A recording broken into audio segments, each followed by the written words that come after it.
judgment is not being given. It's a conspiracy created because of some other antisocial activity. Starting when all these protests were going on, I thought judgment will be in our favor.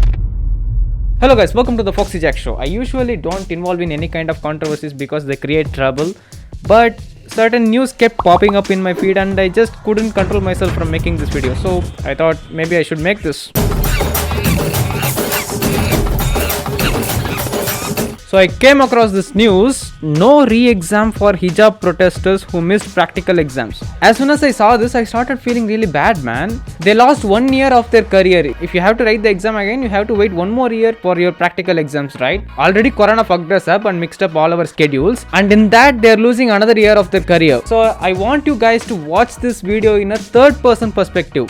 If you are a Hindu, Muslim, whatever, take that away from your mind for a few minutes and watch this video in a third person perspective so that you will understand what I'm trying to say. I want to ask you guys, is hijab the real problem or is it a pride issue between a Hindu and Muslim? Because that's how it's happening. The problem started like it was about the hijab, but it's going like the pride issue between Hindu and Muslim. So the fight is going like they are fighting for the pride, not for the hijab now. Okay, let us come to hijab. They have been following the dress code since a long time. If you ask for a sudden change, how will they react?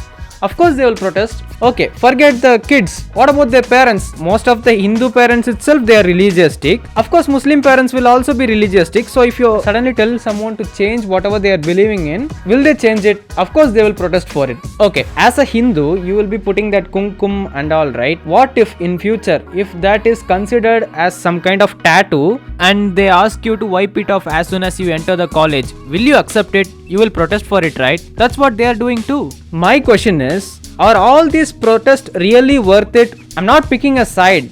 I'm not supporting Muslim or Hindu, anyone. I understand the objective behind it. You want to bring in the uniformity because it's the school's rule. So everybody has to wear the same uniform. They shouldn't cover it with something else. But is it really worth protesting? That's my question. If you want to protest on something, you should protest against our education system.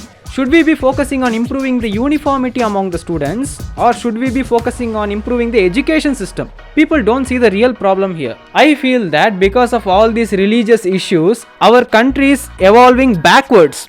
If our country provided a better education system, most of the Indian students wouldn't go abroad to study. Why are they going abroad? Because they provide better education system. Some of the countries have cheap. For example, Ukraine. Yeah, you can take that better example. Why students from India wants to pursue medical there? Maybe if our country had provided good education system, some of the Indians who died in Ukraine due to the war would have survived because they would have never left the country, right? If people focused on the real issue, those students who lost their life might have survived. You never know. Few years back, there was this case where people fighting over Ram Mandir. You could have built a good school or hospital in that place instead of fighting whom to give that place to.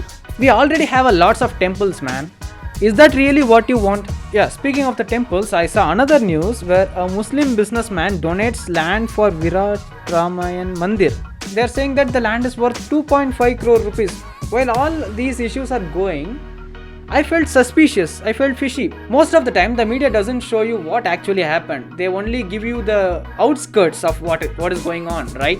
When they said that a Muslim businessman donates for a temple, the first thing that came to my mind is, did he donate it or did they forcefully take it from him and gave him 2.5 crores? You never know what happened, right? This is completely my opinion. It might have gone like, bro, this land belongs to us.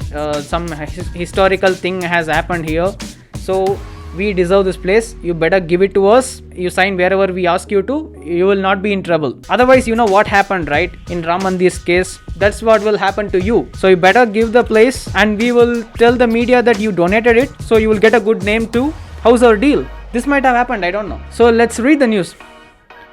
The 270 feet high temple is coming up on the banks of river Devaki, where Lord Ram is believed to have stayed overnight while returning from Janakpur to Ayodhya.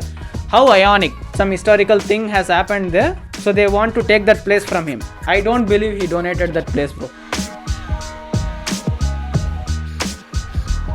But of course, it's my opinion.